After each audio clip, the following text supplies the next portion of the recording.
নমস্কার বন্ধুরা, আমি সুস্মিতা। আমার আরও একটা নতুন ব্লগে তোমাদের সবাইকে স্বাগত। কেমন আছো তোমরা? নিশ্চয়ই ভালো আছো। আমি অনেক ভালো আছি। তোমাদের আশীর্বাদে, তোমাদের ভালোবাসায় সবাইকে জানাই শুভ সকাল। আজকে হচ্ছে রবিবার আর এখন বাজে হচ্ছে সকাল 6টা। আর দেখো, ওদিকে জানলাগুলো খুলে দিলাম আর আর হচ্ছে আমি গ্যাস ট্যাসগুলো পরিষ্কার করে নিচ্ছি। আর পরিষ্কার করে নিয়ে রান্না বসাবো। আর এদিকে হচ্ছে সকালবেলা তো প্রতিদিনের মতো গ্যাস পরিষ্কার করে ঘরদোর মুছে যা যাবতীয় সংসারের কাজ থাকে প্রতিদিনের মতোই শুরু করে দিয়েছি আজকে একটু তাড়া আছে, কারণ হচ্ছে আজকে রবিবার আর রবিবারের সাথে সাথে আমার ছেলের আজকে পরীক্ষা আছে। তোমরা হয়তো ভাবছো কি পরীক্ষা? হ্যাঁ, বলে দিই তোমাদের, আজকে হচ্ছে বৃত্তি পরীক্ষা। কদিন এই বৃত্তি পরীক্ষার প্রেশার আমার মাথার মধ্যে খুব হয়ে আছে। আজকেই তার সব বলে না যে সময় হয়ে এসছে, সেই জিনিসটা আমি একটু টেনশানে আছি। কারণ ছেলের পরীক্ষা বলে কথা, আর মায়ের টেনশন হবে না এরকম হতে পারে না। প্রত্যেকটা মায়ের ক্ষেত্রে তাই হয়, যেই সন্তানের যে কোনো কাজে যদি সন্তানের তো হবে, সন্তান করবে, কিন্তু মায়ের টেনশনটা ঠিকই থেকে যায়। আর এদিকে জানলাগুলো খুলে দিলাম, খুলে দিয়ে আর দেখো এবার বাকি কাজগুলো করে নেবো। প্রতিদিনের মতোই যা যা করতে হয় তা সংসারে সবটাই আমাদের প্রত্যেকটা মেয়েদের করতে হয়। সকালবেলা ঘুম থেকে উঠে প্রত্যেকটা মেয়েদেরকে আমাদের সকালবেলা ঘুম থেকে উঠে জামা কাপড় ছেড়ে তারপরে আমাদের এদিকে পাট ঝাট সেরে নিয়ে তারপরে পুজো, তারপরে রান্না। কেউ হয়তো আগে করে, কেউ হয়তো পরে করে, এইটুকুই তফাৎ, আর কিছু নয়। অনেকের বাচ্চাদের দেখেছি সকালবেলা 5টা থেকে স্কুল থাকে, 6টা থেকে স্কুল থাকে, ঠিক আছে, যেহেতু বার করতে হয় আগে থেকে। আমাদের এই রামতলায় কেদারনাথের এখানে সকালে 1 থেকে 4 অবধি সকালবেলা স্কুল থাকে, তখন 7টার সময়তে। আর 5 থেকে বাদ বাকি যে ক্লাসগুলো থাকে সেগুলো হচ্ছে বেলার দিকে। তো পাপান যেহেতু প্রাইভেট স্কুলে পড়ে, সেই কারণের জন্য ওর স্কুলটা হচ্ছে যেটা বললাম, ওখানে একটা এরকম পেজ দেবে কোশ্চেনে, তাছাড়া রাফ পেজ দিয়ে দেবে। ঠিক আছে, রাফ পেজে যখন করবি ওটা সাদা থাকবে, এরকম কোনো লেখা থাকবে না। সাদা পেজ দিয়ে দেবে। সাদা পেজে কি করবি, ধর এরকম একটা কোশ্চেন, বড় কোশ্চেন দিয়ে দিল, আর রাফ পেজ একটা ম্যাম। আর ওদিকে ওর আন্টি পড়াচ্ছে আর আমি এদিকে দেখো, এদিকে আমি কাজ করে নিচ্ছি। তো সংসারের কাজ করে আর ঠাকুরঘরে চলে এসেছি। তো ঠাকুরঘরটা মুছে নিচ্ছি, মুছে নিয়ে আর পুজো করব। আর আমি সত্যি কথা বলছি, ঠাকুরের কাছে আমি একটা জিনিসই চাইবো, সেই জন্য ঠাকুর আমার ছেলেকে একটু বিদ্যে আর বুদ্ধি দুটোই দিও। কারণ আমি চাই না যে আমার জীবনের মতো আমার ছেলের জীবনটাও এরকম হোক, সেই কারণের জন্যই। আর এদিকে আমার দেখো বাদবাকিগুলো মোছা হয়ে এসছে ঠাকুরঘরটা। তো মুছে নিয়ে একে একে চল বাদ বাকি করে। আর নিচে, হ্যাঁ, তোমাদের আরেকটা কথা বলি, আজকে রবিবার আর কদিন ধরে ছেলেটা খুব খাসির মাংস করছিল। সেই কারণের জন্য কালকে তোমাদের দাদাভাই রাত্রিবেলা নিয়ে এসে রেখেছে, কিন্তু কালকে ওর আন্টি বারণ করলো আমাকে, বৌদি, যে ওকে খাসির মাংস খাইয়ে স্কুলে পাঠাবে না। আর আজকেও বলে দিয়েছে বারবার যে বৌদি ওকে খাসির মাংস খেয়ে স্কুলে পাঠাবে না। কারণ হচ্ছে অচেনা জায়গা, বাথরুমের ব্যাপার থাকে, তারপরে পরীক্ষার ব্যাপার আছে, যদি বাই চান্স কিছু হয় সেই জন্য। আর এখানে দেখো আমি শিবের মাথায় জল ঢেলে দিলাম। আর বাবা ভোলেনাথের কাছে একটাই প্রার্থনা করছি যে আমার ছেলেকে যেন বিদ্যে আর বুদ্ধি দুটোই দেয়। আর এদিকে চলে এসেছি রান্নাঘরে এসে রান্না বসিয়ে দিয়েছি। আজকে চটপট রান্নাটা করে নিচ্ছি, কারণ হচ্ছে কিনা তোমাদের সাথে বেশি কিছু শেয়ার করতে পারছি না। কারণ হচ্ছে কিনা বাবানের স্কুল আছে আর আমাকেও ঘর থেকে বেরোতে হবে 10টার মধ্যে, আর এখন বাজে হচ্ছে 8টা। তো আজকে ভোর যেহেতু উঠে পড়েছি, প্রতিদিনই উঠি, আজকে একটু তাড়াতাড়ি উঠেছি। আজকে উঠেছি 5টার সময়, উঠে বাথরুম করে তারপরে আমি এদিকের কাজগুলো সারি। আর আমার একটা জিনিস হ্যাবিট আছে, সেটা হচ্ছে আমার চোখের পাতা খুললেই আমার আগে বাথরুম যেতে লাগে। সেই কারণের জন্য আমি কিন্তু এই জিনিসটা বলে না, মানুষকে খেতে যেখানে ইচ্ছা দাও, শুতে যেখানে ইচ্ছা দাও, কিন্তু বাথরুমটা তোমার সকালবেলা ঘুম থেকে উঠেই লাগে, আর সেটা আমার হয়। সেই কারণের জন্যই। আর চলো, এখানে মাংসগুলো আমি দিয়ে দিলাম, দিয়ে কষতে থাকছি। আর আমি পরে প্রেশারে দিয়ে দেবো, আগে আমি প্রেশারে দিই। এখন আমি ভাবি যে এরকমভাবে রান্না করেছি, আমি একটা দিদিভাইয়ের ভিডিওতে দেখেছিলাম, তো এইভাবে রান্না করলে আরও বেশি স্বাদ পাওয়া যায়। আর চাপা দিয়ে দিলাম। আর এদিকে দেখো আমার ভাত হচ্ছে, তো প্রায় ভাতটা হয়ে এসছে। আজকে দুবেলার ভাত একসঙ্গে করে রাখছি, কারণ আমি ওখান থেকে একটু যাব দিদির বাড়ি। তো দিদির বাড়ি যেহেতু জগাছায়, মানে আমাদের জগাছা স্কুলে আমি যেহেতু পরীক্ষা দেবে, আর সামনেই দিদির বাড়ি, তো সেখানেই চলে যাব। দিদি ফোন করে বলেছিল, কালকে যেহেতু শনিবার ছিল, তো শনিবার দিনকেই যাওয়ার কথা বলেছিল। আমি যাইনি, কারণ তোমাদের দাদাভাইয়ের তো তোমরা বললাম, তোমাদের দাদাভাইয়ের শরীরটা ভালো নয়, আর শ্বাসকষ্ট হচ্ছিল কদিন ধরে, তো সেই কারণের জন্য আমি যাইনি। আর দিদিকে বললাম ফোন করে। আর এখানে আমার ভাত হয়ে গেছে, দেখো ভাতগুলো নামিয়ে নিলাম। আর দিদিকে বললাম, দিদি বলল ঠিক আছে, কোনো অসুবিধা নেই, তুই কালকেই আসি। আর আমি যেহেতু পুচকু বলেছে সাইকেল নিয়ে যেতে, সাইকেল নিয়ে গেলে একটা জিনিস কী হবে বলো দিনই, তাড়াতাড়ি চলে যাব।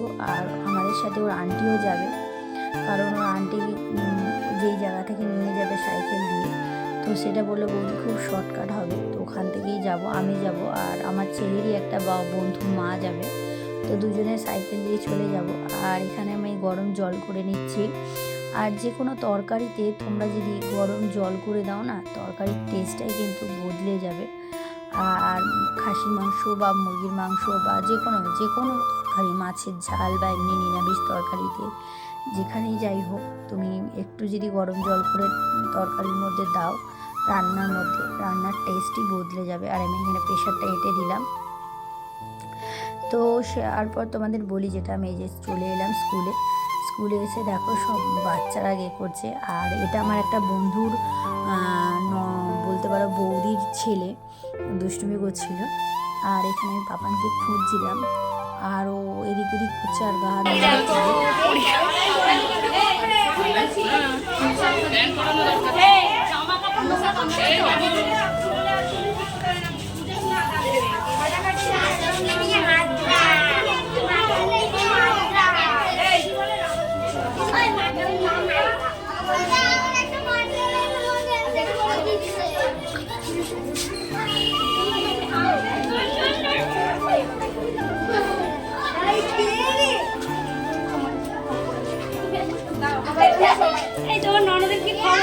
এখন ওকে পরীক্ষা দিতে নিয়ে এসছে এখানে Jagachha school, Jagachha high school.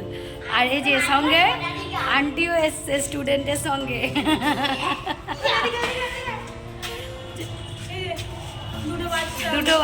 দুটো স্টুডেন্ট।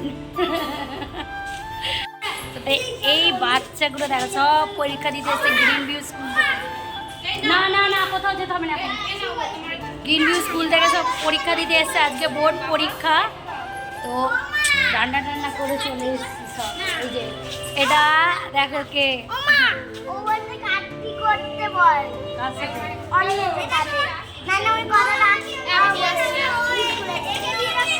তো এই দেখো আমাদের একটা রুম দিয়েছিল বসার জন্য, যেহেতু ততক্ষণ ম্যাডাম মানে পরীক্ষা চালু যতক্ষণ না হচ্ছে, তো এইখানে এই ক্লাসটা রুমটা আমরা বসেছিলাম। আর পুরো না সেই স্কুল লাইফ ফিরে এসছে যেন মনে হচ্ছে, পুরোনো স্মৃতি তাজা হয়ে গেল,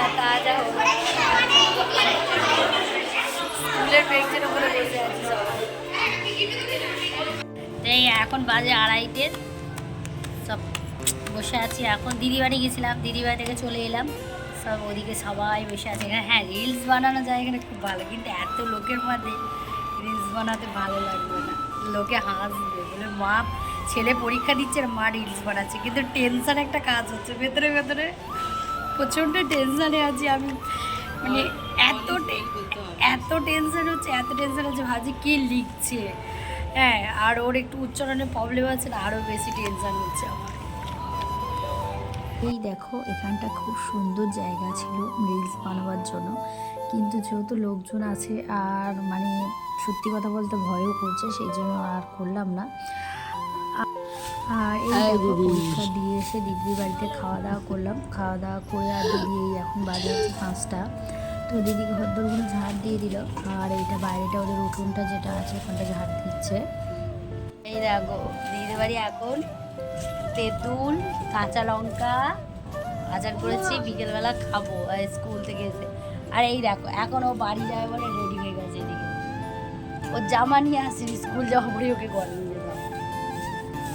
আর এই দেখো আমার দিদির ছেলে আর ধনু বাবা কি বাবা কেটে দাও হয়তো জল জিরা দাও জল জিরা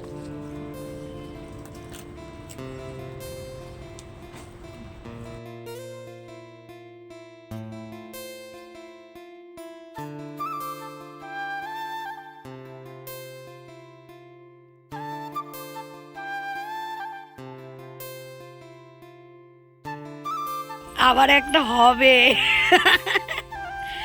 দেখো খাচ্ছে দেখো আমার দিদি তেঁতুল কাকে খায় দেখো কি হবে বনু হবে না ভাইও হবে কি হবে না কি হবে বনবো না কি বনবো না কি বলে আর কি বলে দিদি দিদি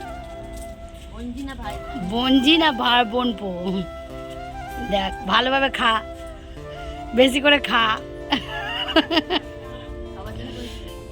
দেখো পুরো বাটিকে দেখো বাটিকে আগলে খাচ্ছে দেখো বাটিকে আগলে খাচ্ছে এই বাড়ি থেকে দেখো বাড়ি চলে এলাম আর আসার সময় এই যে ললিপপ আর মোগলাই কিনে নিয়ে এসেছিলাম পুচকু বায়না করছিল খাওয়ার জন্য তো ওই জন্য ওর জন্য নিয়ে এলাম আর এই যে দেখো ও খাচ্ছে দেখেছো ও পুরো ললিপপ মানে মাংস তো খাওয়ার একদম গেছে কিন্তু মাটন আছে আর ও বললো মা আমি মাটন কালকে খাবো আজকে আর খাবো না সেই জন্য আর করি না আর এখনও এইটা খেয়েই রাত্রে শুয়ে পড়বে সে আর দেখতে হচ্ছে কেমন ধরে রেখে দিয়েছে ললিপপটাকে এই দেখো বাবুর পরীক্ষা দিয়ে তো দিদির বাড়ি চলে গেছিলাম দিদির বাড়ি থেকে হয়ে এলাম এসে ও মোগলাই টোগলা খেলো আর সকালে যা রান্না করেছিলাম খালি তোমার দাদাভাই খেয়েছে আমিও খাইনি পুচকুও খায়নি খালি পুচকু হ্যাঁ তোমাদের দাদাভাই আর পুচকু ভাত খেয়েছিল সকালে পুচকু মাতাও মাছ ভাজা দিয়ে ভাত খেয়ে গেছে মাংস খায়নি আর সব ফ্রিজে রয়েছে আমাদের দাদাভাই সব ঢুকিয়ে দিয়েছিল আর এসে মোগলাই খেলো পুচকু মোগলাই খায় বলে মোগলাই খেলো আর চলো আজকের মতো ভিডিওটা এখানেই শেষ করছি ভিডিওটা যদি তোমাদের কোথাও ভালো লাগে অবশ্যই সেটা লাইক কমেন্ট শেয়ার চ্যানেলটা সাবস্ক্রাইব করে পাশে থাকা বেল আইকনটা অবশ্যই বাজিয়ে দিও সবাই ভালো থেকো সুস্থ থেকো দেখা হবে পরের দিন টাটা